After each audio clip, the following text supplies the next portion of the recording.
In 1314, a French nobleman named Jacques de Molay was burned alive in Paris. His screams echoed across the Seine for nearly 20 minutes. But that is not even the worst part. What happened in the dungeons before his public execution was so horrifying that church officials demanded the records be destroyed. What if I told you the most creative minds in medieval France were not artists, poets, or architects, but executioners? These were not just butchers. They were engineers of human suffering who designed methods so precise, so calculated that they could keep a person conscious and screaming for weeks. By the end of this video, you will discover 3 torture methods so brutal that one was banned by the Catholic Church itself. Learn about the French aristocrat who invented punishments purely for his own entertainment. And see the device that could keep victims alive for an entire month while slowly destroying their bodies. But here is what nobody tells you, and this will change everything you think you know about medieval justice. Hit that subscribe button right now because 97% of viewers who watch this entire video are not subscribed. Do not be one of them.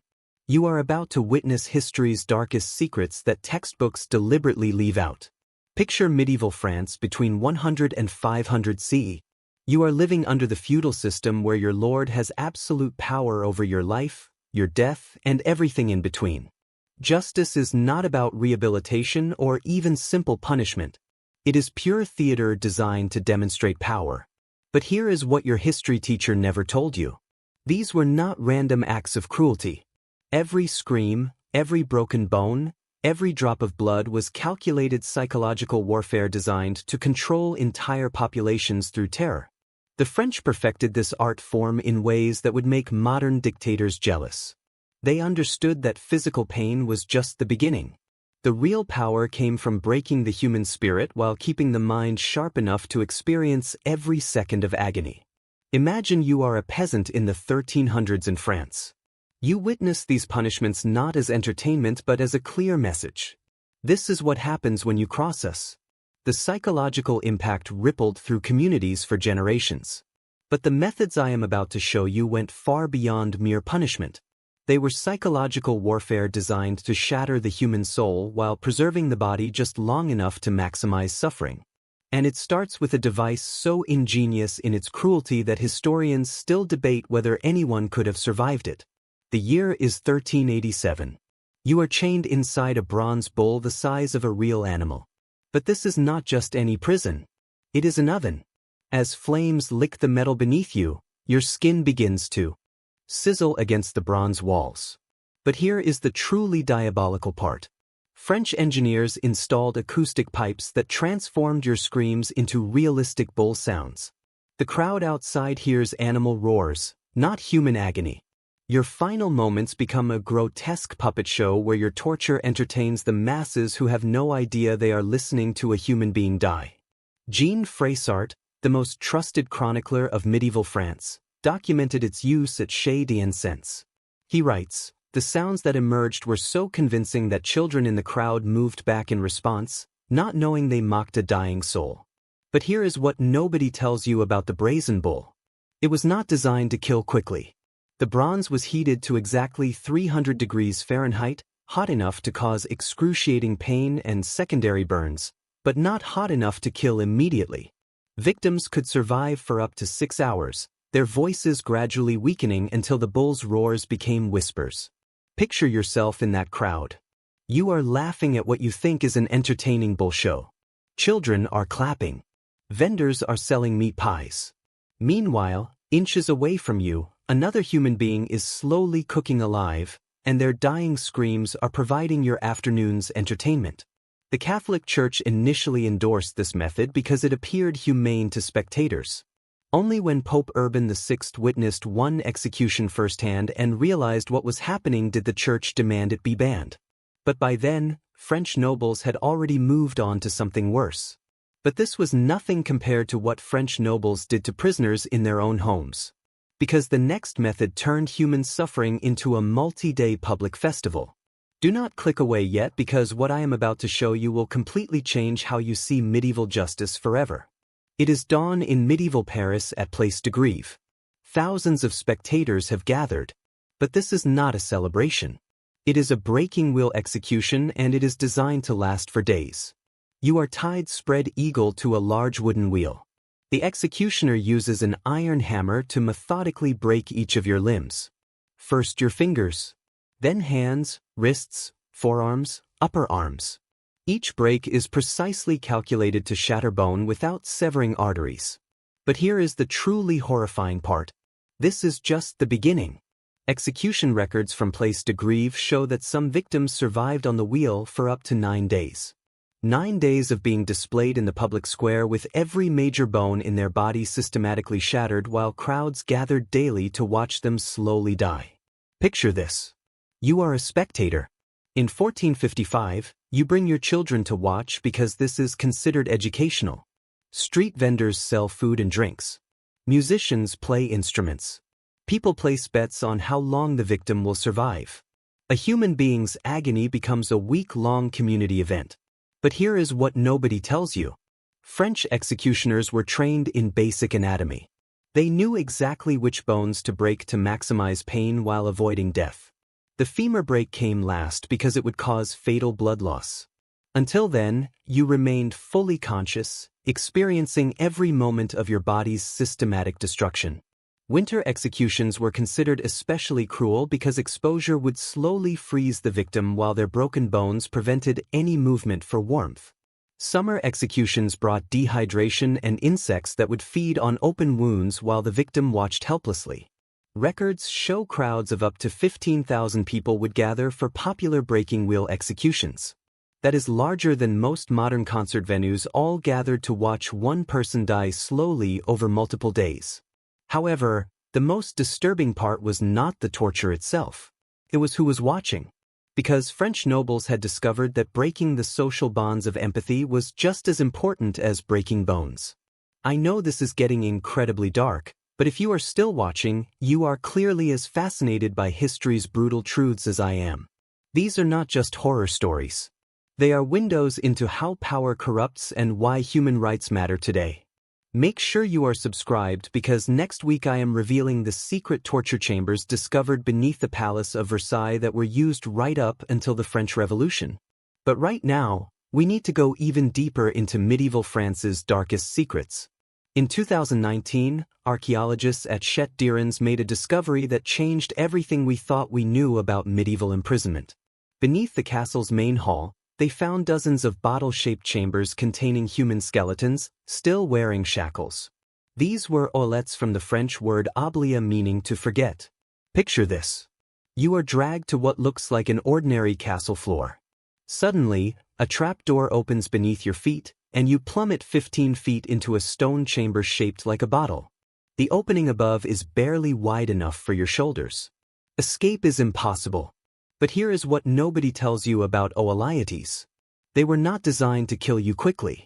These chambers were precisely engineered. Just wide enough at the bottom for you to lie down, but too narrow to stand upright. The curved walls made climbing impossible. A small drainage hole prevented flooding, but ensured you would never drown quickly. Bone analysis from Chet de Ponce reveals the horrifying truth. Some prisoners survived in these chambers for months. Their bones show signs of malnutrition, but also healing from injuries. Proof they lived long enough for broken bones to begin mending in complete darkness. Imagine you are the lord of a medieval castle. Your enemies are not just executed. They are erased, dropped into chambers where their existence slowly fades from memory while they remain technically alive below your feet. Guests dining in your great hall literally sit above forgotten human beings, slowly starving to death. Some oubliettes included primitive food systems, just enough to keep prisoners alive longer. A piece of moldy bread lowered on a rope once every few days. Not mercy, but prolonged cruelty designed to extend suffering while maintaining plausible deniability. French court records from the 1400s show hundreds of disappeared political prisoners. Now we know where they went, into chambers specifically designed to make people vanish without technically executing them. But here is the most chilling discovery. Many skeletons were found in pairs. Political prisoners were not just isolated. They were forced to watch each other slowly die in adjacent chambers. Their suffering multiplied by witnessing their companions' agony. But there was one method so horrific that even hardened executioners refused to perform it. So brutal that French nobles had to import specialists from other countries just to operate the device. What you are looking at is called the Judas Cradle, and it represents the absolute pinnacle of human cruelty. This pyramid-shaped seat does not just kill. It destroys the human spirit while keeping the body alive for weeks. Here is how it works, and I warn you, this is the darkest moment in this entire video. You are stripped naked and positioned above a sharp wooden pyramid. Ropes control your descent, lowering you slowly until the point penetrates your body. But here is the diabolical genius. The pyramid's angle and your body weight create constant pressure without immediately fatal damage. Medieval French physicians consulted on the Judas cradles designed to ensure maximum suffering duration. They understood enough anatomy to know exactly how to avoid major organs while causing unbearable agony. But here is what nobody tells you. This was not just physical torture. Victims were positioned facing other prisoners, forced to watch future victims' terror while experiencing their own slow destruction. The psychological impact was calculated to break resistance networks by demonstrating the ultimate consequence of opposition. By 1260, even the notoriously brutal medieval church declared the Judas Cradle an offense against God's creation. Pope Alexander IV specifically banned its use, calling it a device of Satan that prolongs death beyond divine will. This led to the first official torture regulations in French history under King Louis, known as St. Louis. But here is the irony. These regulations did not ban torture. They just standardized it to be more merciful. Fast forward 500 years to the French Revolution. When revolutionaries stormed the Bastille and other medieval fortresses, they found torture chambers still containing these devices. The revolution's demand for quick, humane execution via guillotine was a direct reaction to centuries of prolonged torture methods. These medieval torture methods did not just disappear. They evolved into the psychological understanding that led to the Geneva Conventions and modern human rights law. Every protection we have today exists because someone in history experienced its absence. The Universal Declaration of Human Rights, Article 5, specifically prohibits torture or cruel, inhuman, or degrading treatment. This language exists because medieval France proved exactly how creative human cruelty could become when left unchecked. So what does this all mean? These torture methods did not just shape medieval France. They fundamentally changed how humanity thinks about justice, power, and the limits of punishment. The Brazen Bull taught us that dehumanization starts with making suffering invisible. The breaking wheel showed how communities can be conditioned to accept cruelty as entertainment. The Juliet revealed how power corrupts through the ability to make people disappear. And the Judas Cradle demonstrated that there truly are limits to acceptable human behavior. Understanding this history is not about glorifying violence. It is about recognizing how easily civilized societies can slip into barbarism when power goes unchecked. Every time we see injustice today and think that is not so bad, we need to remember what worse actually looks like. Here is what I want you to think about.